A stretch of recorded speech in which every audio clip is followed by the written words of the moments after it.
les clés, ne les perds pas sur le... Retrouvez les clés de l'IMO, présentées par Philippe Cohen. Bonjour à tous, je suis ravi de vous retrouver comme chaque lundi dans notre chronique immobilière, les clés de l'IMO. Aujourd'hui, nous parlons du syndic et le droit d'information du syndic. Les clés de l'IMO, c'est tout de suite, c'est maintenant. Les clés de l'IMO, c'est tout de suite. Alors, quel est le syndic de copropriété ? Quel est son rôle ? Le syndic professionnel administre la copropriété et gère les finances. Le syndic est le représentant légal du syndicat des copropriétaires par un contrat à durée déterminée et il a en particulier pour mission d'informer le conseil syndical qui est le représentant de la copropriété et chacun des copropriétaires. Alors si on résume, on a d'une part le syndicat des copropriétaires qui est le représentant de l'ensemble des copropriétaires. Ensuite, on a le conseil syndical qui est en quelque sorte le délégué des copropriétaires. Et ensuite, on a le syndic professionnel qui gère et administre la copropriété. Le syndic donc a pour mission, il passe les contrats d'entretien et de conservation de l'immeuble. Il doit par exemple transmettre au conseil syndical, s'il en fait la demande, tout document relatif à la gestion de la copropriété. Et s'il ne le fait pas, au-delà d'un mois, nous pouvons facturer au syndic des pénalités de retard qui seront imputées sur ses honoraires. Et cela est réglementé par la loi du 10 juillet 1965. Et à défaut de respecter ce devoir d'information, la responsabilité civile du syndic peut être engagée sur le fondement d'une faute. Alors cette faute sera considérée comme plus importante de la part d'un syndic professionnel que de la part d'un syndic bénévole. Effectivement, il y a deux types de syndics. On distingue le syndic professionnel qui est géré donc par une entreprise d'un syndic bénévole qui peut être géré par un des copropriétaires de l'immeuble. En général, un syndic bénévole gère une copropriété de quelques lots, de moins de 10 lots. Et en particulier, ces dernières années, le champ d'application du devoir d'information s'est élargi notamment avec la mise en place de l'extranet au sein des copropriétés. Alors, nous allons avoir différentes informations auxquelles le syndic des copropriétés doit se conformer. Premièrement, nous avons le syndic des copropriétés, de la copropriété a un droit d'information sur le tri sélectif. Depuis le 1er janvier 2022, le syndic a une nouvelle obligation d'information concernant le tri des déchets. Et la loi du 10 février 2020 oblige le syndic à informer les copropriétaires des règles locales applicables en matière de tri des ordures ménagères et des modalités d'accès aux déchetteries dont dépend la copropriété. Le syndic doit transmettre une fois par an ces informations aux copropriétaires et aux locataires occupants et de les afficher de manière très visible dans les espaces réservés à la dépose des ordures ménagères. Le plus souvent, c'est affiché dans le local à poubelle. Deuxième information auquel le syndic doit se conformer, c'est également sur le prix et les prestations proposées par le syndic. Depuis le 1er janvier 2022, les syndics professionnels doivent transmettre avec le projet de contrat de syndic au conseil syndical lors de la mise en concurrence des syndics une fiche d'information sur les prix et les prestations qu'ils proposent. Cette fiche doit contenir les éléments suivants. Alors d'une part, les principaux éléments sur l'identification du contrat de syndic, l'adresse, le matricule du syndic, son matricule de la carte professionnelle. Également, doit contenir la durée du contrat, les horaires de disponibilité du syndic, la rémunération du syndic, le contenu des prestations relatives au forfait, également la nature des prestations non comprises dans le forfait, réunions et visites supplémentaires et quand il y a lieu contentieux également. La tarification aussi pratiquée pour les principales prestations imputables aux seuls copropriétaires concernés, ce sont donc les frais dus à la tenue d'une AG à la demande d'un copropriétaire. Le syndic qui ne transmet pas cette fiche est passible d'une amende administrative allant de 3 000 € pour une personne physique à 15 000 € pour une personne morale. Également, nous avons les informations auxquelles doit se conformer le syndic. Ce sont les informations transmises dans le cadre de l'Assemblée générale.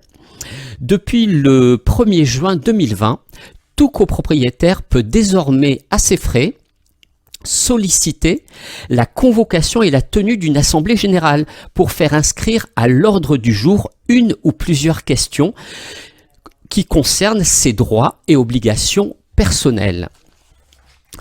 Alors, lorsque l'AG est convoqué à la demande d'un ou plusieurs copropriétaires, le syndic doit, dans les 15 jours suivant cette notification, informer le ou les copropriétaires qui sont demandeurs des frais prévisionnels et de ses honoraires, puis il doit convoquer l'Assemblée générale, donc de manière à ce que sa tenue ait lieu dans un délai de 45 jours suivant le paiement de ses frais et des honoraires.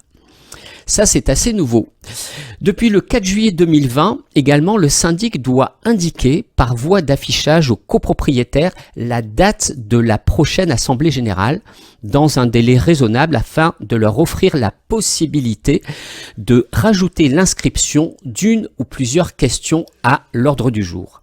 Également, depuis le 4 juillet 2020, le syndic doit préciser certains documents en même temps qu'il envoie l'ordre du jour à l'Assemblée générale. C'est-à-dire, pour la validité de la décision, l'état financier du syndicat des copropriétaires et son compte de gestion générale doit être envoyé donc avec tous les projets de contrat du syndic.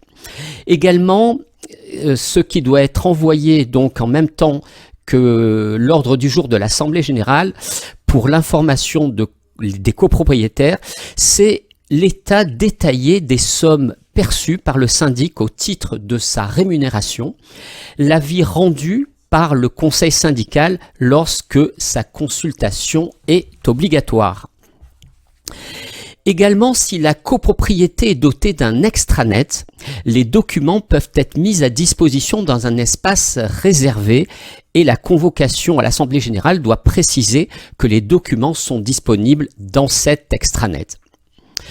Le procès-verbal d'une assemblée générale doit être réalisé par le syndic dans un délai d'1 mois maximum après la tenue de l'assemblée générale. Et depuis 2016, le syndic a l'obligation d'informer les occupants de la copropriété des décisions prises par l'assemblée générale susceptibles d'entraîner des conséquences sur les conditions d'occupation de l'immeuble et sur les charges des occupants, l'entretien du bâtiment, la réalisation des travaux, etc.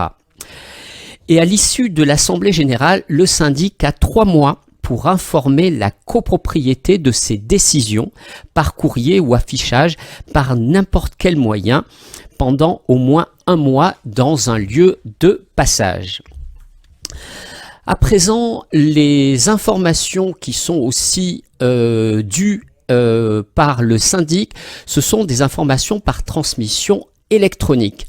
C'est-à-dire, depuis le 4 juillet 2020, toutes les notifications et mises en demeure peuvent être adressées par lettre recommandée électronique, soit par un procédé électronique mis en œuvre par l'intermédiaire d'un prestataire de service de confiance qui garantit bien sûr l'intégralité des données, la sécurité ainsi que la traçabilité des échanges.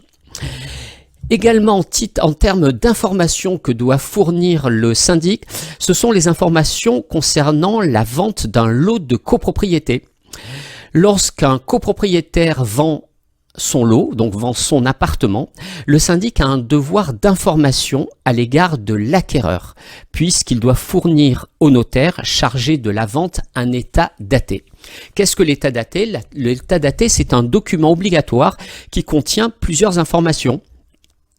Les sommes dues par le vendeur, les sommes dues au vendeur, par la copropriété par exemple, l'état des sommes que le vendeur ou acquéreur doivent payer, les charges de copro, les fonds de travaux, etc. Donc c'est quand au moment de la vente où il y a régularisation des sommes dues entre acquéreur et vendeur.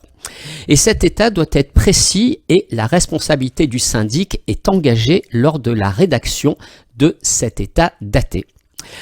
Également, le syndic a un devoir d'information via l'extranet, puisque depuis le 1er juillet 2020, les syndics professionnels doivent mettre à disposition des copropriétaires et du conseil syndical une liste minimale de documents dématérialisés relatifs à la gestion de l'immeuble sur un espace sécurisé sur un intranet.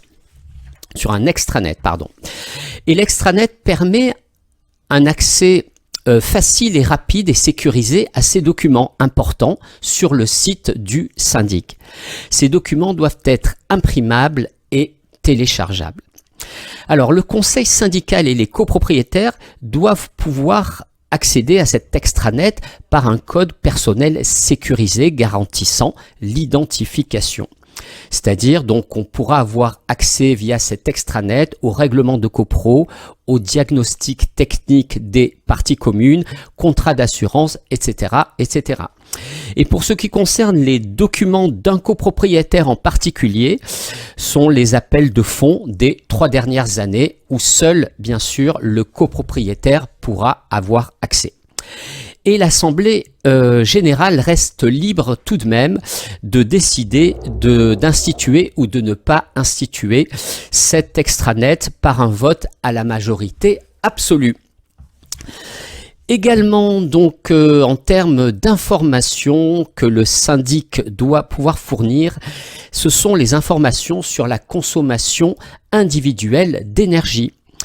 Sous réserve que les frais de chauffage soient individuel, le syndic se doit d'informer les copropriétaires de leur consommation individuelle d'énergie de leur logement. Jusqu'en 2021, les données devaient être transmises chaque semaine, chaque semestre, et depuis le 1er janvier 2022, l'information doit être transmise chaque mois. En effet, il peut y avoir surconsommation d'un lot, donc d'un copropriétaire, et le syndic a l'obligation d'informer le copropriétaire s'il y a cette surconsommation inhabituelle d'énergie ou d'eau. Voilà ce qu'on pouvait dire aujourd'hui sur le droit d'information du syndic à l'égard des copropriétaires. Alors, la question juridique qui est posée cette semaine est la suivante. En copropriété, j'ai un balcon qui est une partie commune à jouissance privative. Qui doit payer pour la réfection de l'étanchéité de ce balcon? Alors effectivement, le balcon, c'est une partie de la copropriété, mais c'est une jouissance privative.